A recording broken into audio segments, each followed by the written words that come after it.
Welcome back to Healthy Mind, Healthy Life. I'm your host Yusuf, and this is the show where we open up the conversations most people are too afraid to start.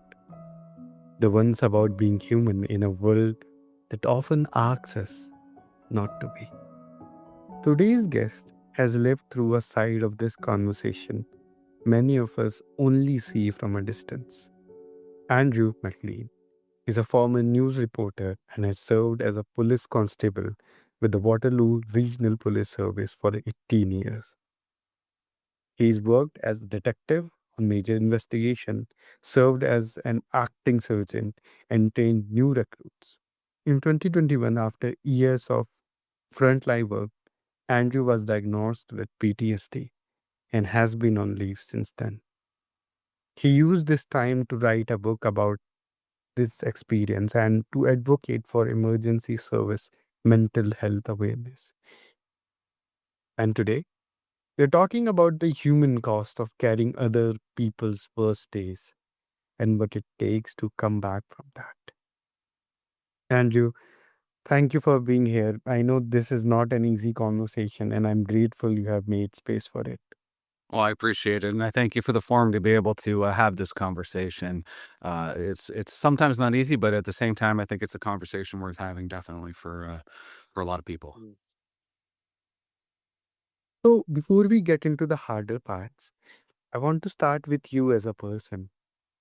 What pulled you toward this work in the first place? And was the version of you who first put on the uniform very different from the one sitting with me today?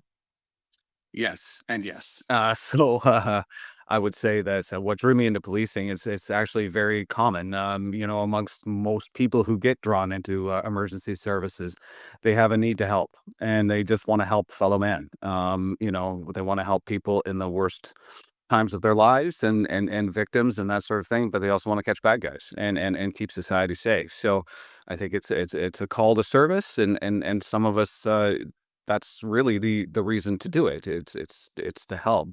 The person sitting in front of you today is definitely a different person than who first put on the uniform. That's for sure. I you know through my time as a reporter and starting in policing, I was, not really aware of how much of an empath I was. I was very into people pleasing, um, conflict resolution. I was the kid that all my friends came to help them through the problems, and so I thought I would be very well suited to that. And then, I kind of did that in my journalism career as well. Um, and so I thought, I would be prepared for that.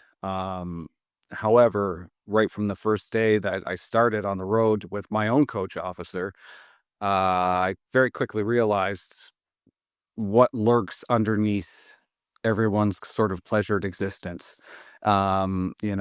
I often say we dealt with the 1% of the population and protected 99% of the population from that 1%. Um, so, in the community you live in, it was quite the eye opener to realize just what lurks underneath the surface. Even in normal looking homes, there's domestic disputes that we have to solve. There's all sorts of things that I just don't think normal people can be prepared for. And no matter how prepared you are for it, you can't be prepared for it. It's like one of those jobs across emergency services, really nursing, doctoring, and all that stuff too. That they could train you all you want, but once you're immersed into the actual call itself or the situation itself, no amount of experience on whatever job you did before can prepare you for that type of responsibility. Hmm. Yeah. And, you know, there's this misunderstanding that, or the image that we hold of officers as unshakable as the ones who handle it. But from the inside, what is the biggest myth about what strength actually looks like and what it costs to you guys? Yeah, that's a good question. It's outwardly, we'll see that stoic sort of neutral person who, has to step into a situation and assume control because that's basically what you have to do. You're the one now in control of people's lives and the situations that you find yourself in. You're the one that these people are looking to for leadership. So outwardly, your second persona, I guess, kind of just takes over, and you do it, right? Because that's what you have to do.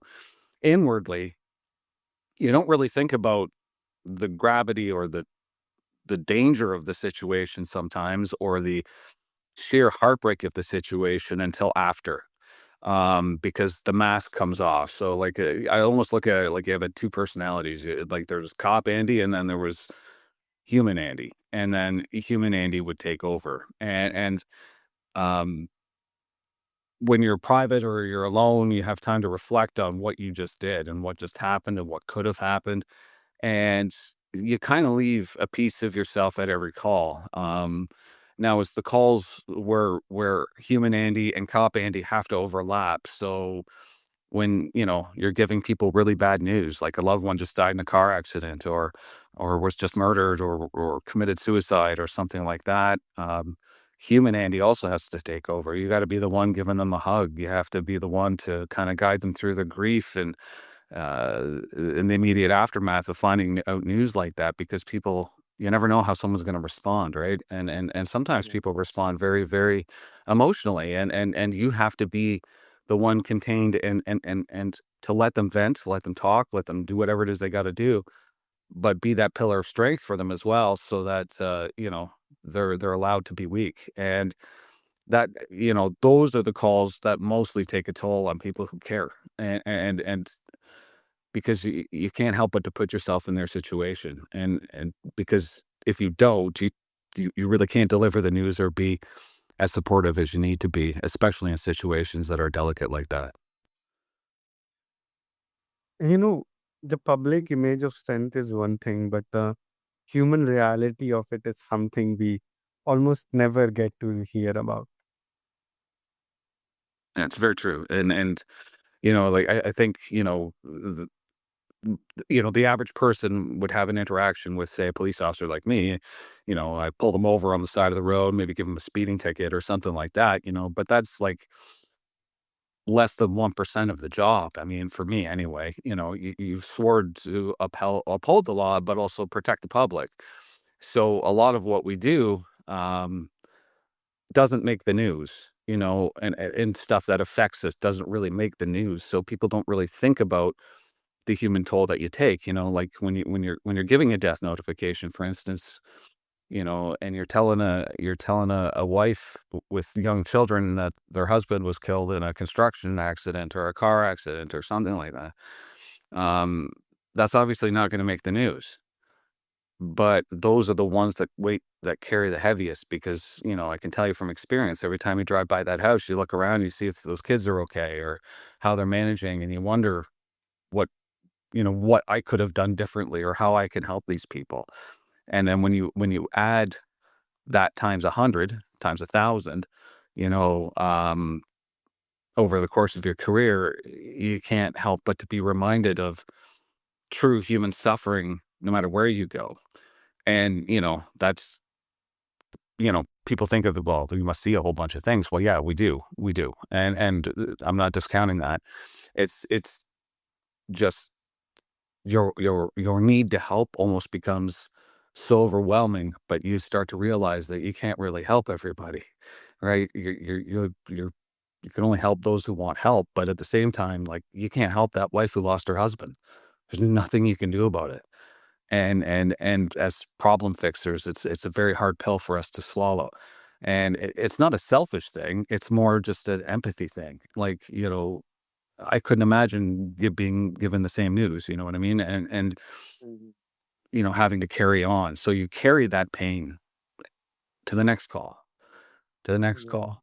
And I think what a lot of people in the public don't understand too is that, you could have just had a call like that. You could have had just a devastating call, but it's only an hour into your shift or 2 hours into your shift, and you got to move on to that neighbor dispute, or something that, should be able to be solved by two rational people who can talk to one another. And so maybe that police officer shows up a little bit grumpy and doesn't want to, maybe you get a bad impression about that. But what you have to understand is, what did that officer do before they just arrived here for this call? and to listen to you complain about, it took you 8 hours to get here, or I filed my complaint yesterday. How come it takes so long? And I see you guys in parking lots doing nothing, sort of stuff. And all of that kind of weighs on you a little bit. You can't really react, but, Yeah. you start to become bitter and angry. Yeah. And you, underneath the uniform, underneath the calls, underneath the cases, there's a nervous system absorbing all of it. So when you look back now, what do you see as the real quiet patterns that build up over the years? The things that were not a single moment, but a slow accumulation. It was a slow accumulation. And when I do look back on it, it was very slow. It happens so almost so slowly you don't notice it. So, it started manifesting itself with just stress, lack of sleep. So I would be constantly thinking about work and I would not be able to wind down. You could feel your heart racing. So these are kind of the physical signs. You start having nightmares and dreams about work. You can't turn it off. So, just driving down the street with your family in the car, you're always scanning your environment. When you go to a restaurant, you're scanning the crowd and, you're looking for potential troublemakers, wondering what you're going to do in this situation. And these intrusive thoughts start coming in, when your mind starts playing tricks on you, essentially, when you think you see someone all of a sudden and it's not that person. So your body's always constantly reacting to its environment. And I can't stress enough about the dreams. Like, you could have a very horrific call and you're dreaming about it and thinking about it. So you're not really sleeping either. So your body never really rests. And Mm. the accumulation of that alone, um has a devastating effect on my physical health, but it happened so slowly that I was just didn't realize it. You almost look like like a slow leak in a tire. You don't notice it until it's flat and it's too late. Yeah. It was kind of the same thing with me, and yeah, those slow started accumulations after that started, then my, other physiological things would start to happen. So like my hands would shake if I was going to a call. I couldn't control my nervousness. I wasn't fearful, but I was angry. I would be you know, just in my even my personal life, I would always be in a rush, to get somewhere. And if I couldn't make it in time, I was devastated and I was angry. I would always kind of if I was driving home from work, for instance, and I had to get my kids and people are just driving like normal, like normal people, but I would be so angry because I had to get through traffic to get to where I needed to be, and I had a set time limit to get there. So I would always start to get sort of jealous, and I call the jealous of the normals that could just be blissfully unaware and just take their time and go somewhere and not have to be constantly under the gun like I was, and I often wondered Mm. what it would be like. So these are all changes that were happening to me at the time, and like in reflection, I know that this was the onset of my PTSD for sure. But yeah, and after that, it just grew more into anger. So I become more cynical. Um, you start to recognize patterns in people.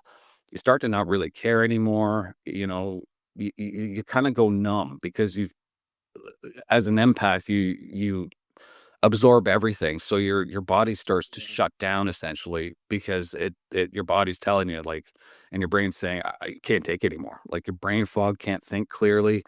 All of these things. And I didn't understand it until I finally broke. That's when I understood something was totally wrong. And that's when I went and got help because, you just do stupid stuff. You're thrill seeking. You're driving like an idiot.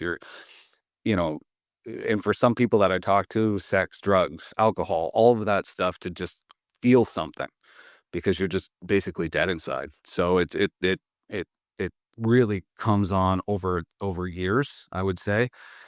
Um, but it starts so insidiously, and the culture inside is that it's part of the job. So that's what you keep Mm. telling yourself, right? Like, this is a part of the job, like not everybody witnesses what we witness. So this is a part of the job.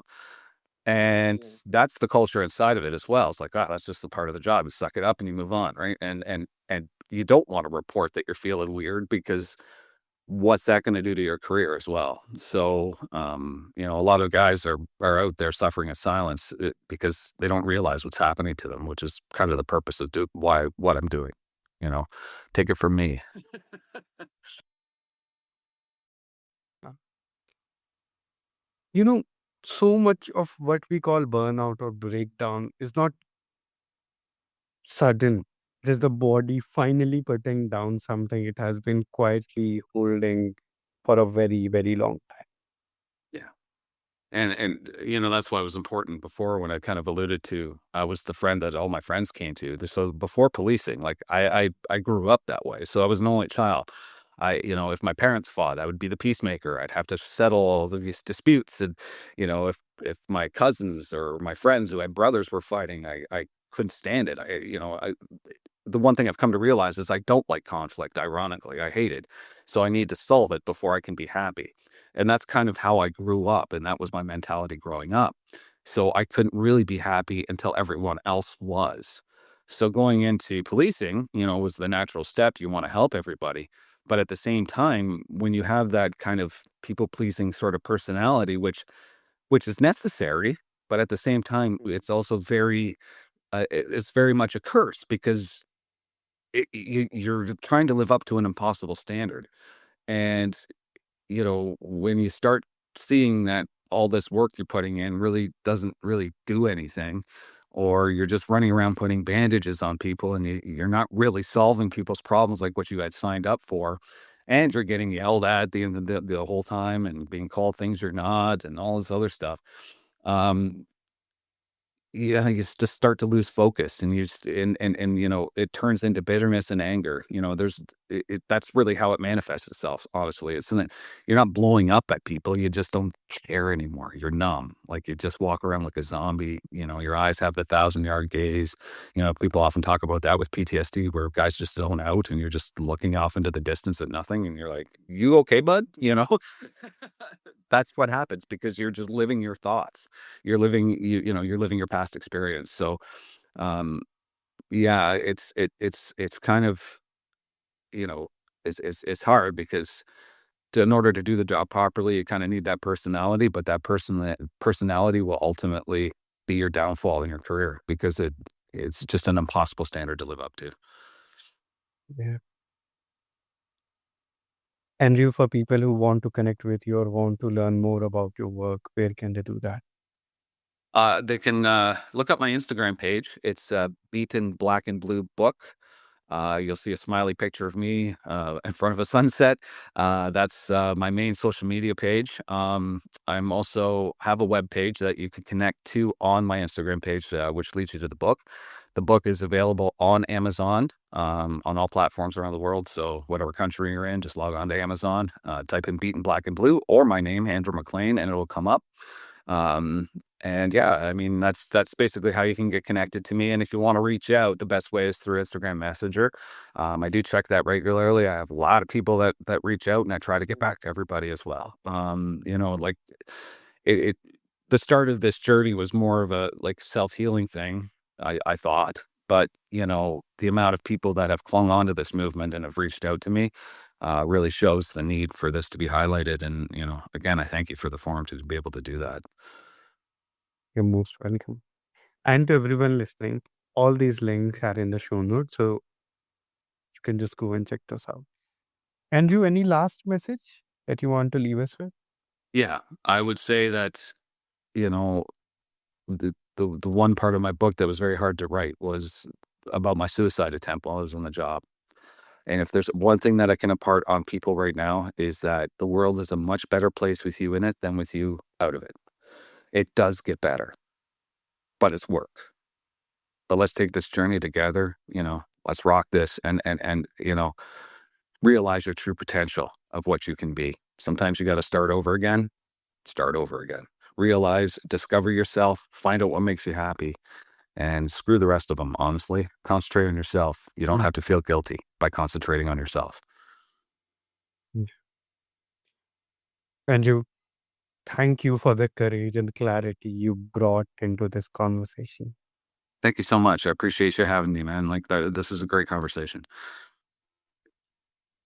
And to everyone listening, That was Andrew McLean, reminding us that the strongest people in our lives are often the ones quietly carrying the most, and that asking for help is not the end of strength, it is the beginning of healing.